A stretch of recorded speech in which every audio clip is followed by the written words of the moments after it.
Hi, ladies and gentlemen. My name is Herbert Prince Martina, and I'm here with none other than Gisi.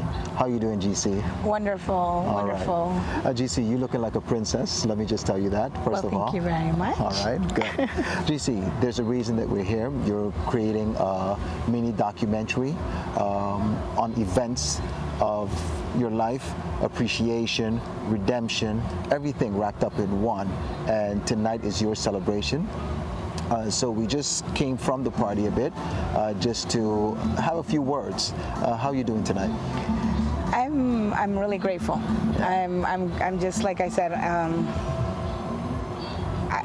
It's amazing. It's an amazing journey that I'm going, and this night to me is a big deal. Yeah. What are you celebrating tonight? I'm celebrating many birthdays that I didn't get to. Okay.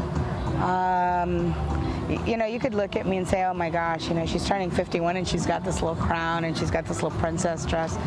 You know, those are things that you do like when you're maybe 8 and then maybe again when you're 15. Mm-hmm. And those are like the things as a little girl that you wish and hope that you have. And along the way,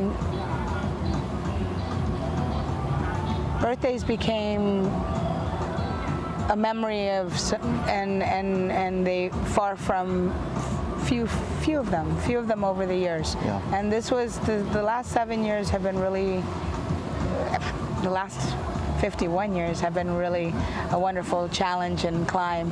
And today I get to, it's funny, it's 51, and if you turn 51 backwards, it's 15. It's 15. So I get to, at 51, finally get to celebrate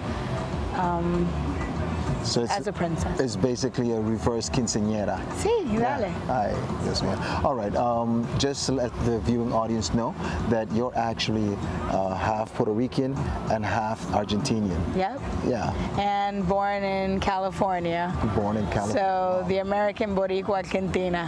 Exactly. That's why it's Gisi International lately. All right, good. So you're just a potpourri of different cultures, of course Latina, but what does that mean to you and, you know, growing up?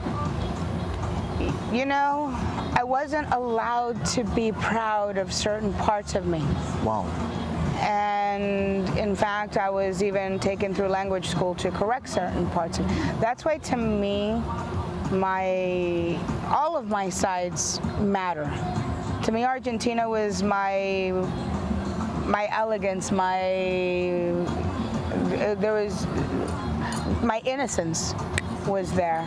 And then the States, for me, Hollywood was where I was born, and I knew that I was meant to be a star someday, many times over.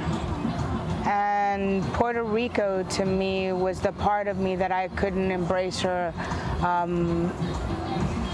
It's not that I couldn't embrace it, I wasn't allowed to express it. Oh. And so going back and living in Puerto Rico, to me, is reconnecting with me. Yeah. A lot of people didn't watch the first documentary that you did. You went through a lot. There was money spent. Basically, you know, people couldn't hear this GC story. If you can just give in a nutshell what it is, you know, from your rise to fall, a redemption, starting over again. I mean, just give the viewing audience just a sneak peek into what that was.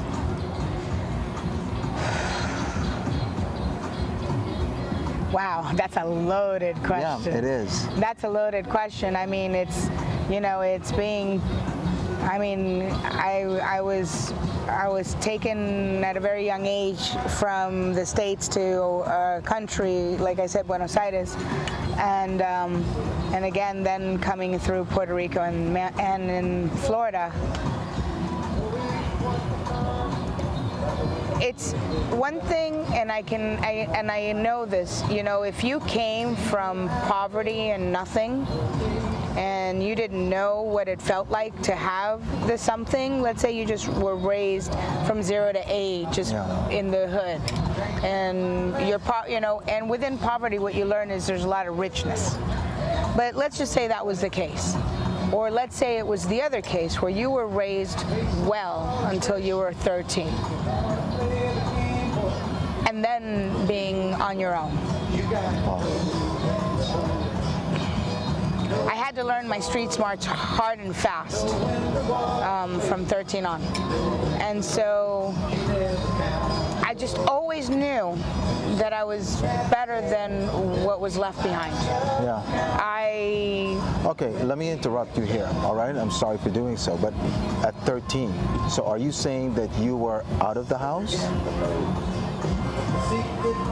Uh-huh.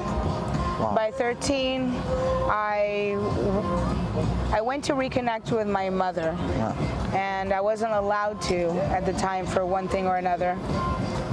Drastic events happened at 13 that immediately took and robbed me of innocence. And then I fell into that hope, that child's hope that, you know, my mom had 5 kids, and I was the one that I thought she lost. Yeah. So when I went back and to the siblings that I dreamed about having, I was the lucky one, but they didn't have no clue. Wow. And they had each other, whatever function, or nobody's perfect family, but they had each other. And then, unfortunately, again, immediately something happened within 3 months of being at my mother's that was not acceptable for a 13-year-old to go through again. And at that point, I took a bus to Palm Springs, California. I knew my grandmother from my father's side was there, and she was elegant. She was like the Ingrid Bergman. Okay. She was my hero, and she had gone through a lot, but she struggled, and she had her own things, and was one heck of a lady. So I knew I could go there. She was at an age in life that she was really like, I could see with her life that it was really her turn, and I felt like I was invading that space and time. And I was so angry and rebellious at that point that I just wanted to be alone. Yeah. Okay. From 13, and of course, there's certain things that went on. And you're here now. Yes. In St. Martin. Yes.